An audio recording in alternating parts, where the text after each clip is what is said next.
చెందకు భక్తుడా, ఈ మాయలోక ఛాయను చూచినప్పుడు. భయము చెందకు భక్తుడా, ఈ మాయలోక ఛాయను చూచినప్పుడు. భయము చెందకు, నీకు జయము దయచేయువాడు. భయము చెందకు, నీకు జయము దయచేయువాడు. దేవుడే యెహోవాయున్నాడు, నీ సాయమునకు దేవుడే యేసన్నయున్నాడు. ప్రభువైన యేసుక్రీస్తు వారి అత్యున్నతమైన నామంలో మీకు వందనములు.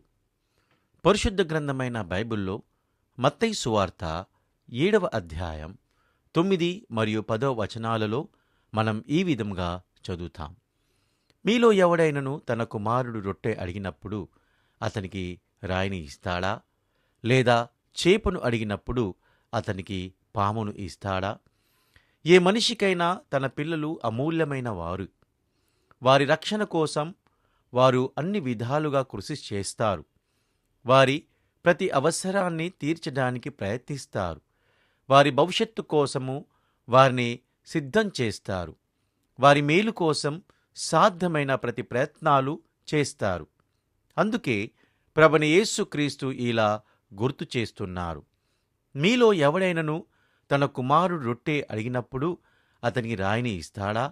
లేదా చేపను అడిగినప్పుడు అతనికి పామును ఇస్తాడా?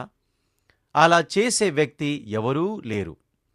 అదేవిధంగా మన పరలోక తండ్రి అయిన దేవుడు కూడా ప్రతి మనిషి గురించి శ్రద్ధ వహిస్తూ ఉన్నాడు.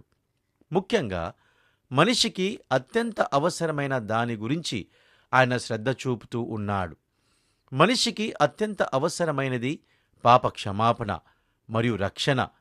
ఇవి లేకపోతే దేవుడు నిర్ణయించిన నిత్య శిక్ష అయిన నరకాన్ని అతడు అనుభవించవలసి వస్తూ ఉంది.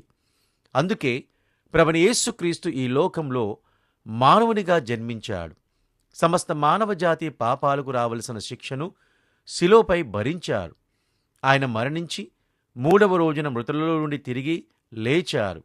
ఆయన చిందించిన రక్తం వలన ఆయన యందు విశ్వాసముంచే ప్రతి ఒక్కరూ రక్షణ పొందినట్లు ఆయన ఈ కార్యాన్ని పూర్తి చేశాడు.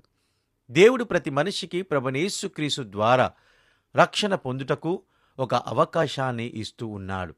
అయితే ఈరోజు మీరు దేవునిని ఏమి అడగాలనుకుంటున్నారు?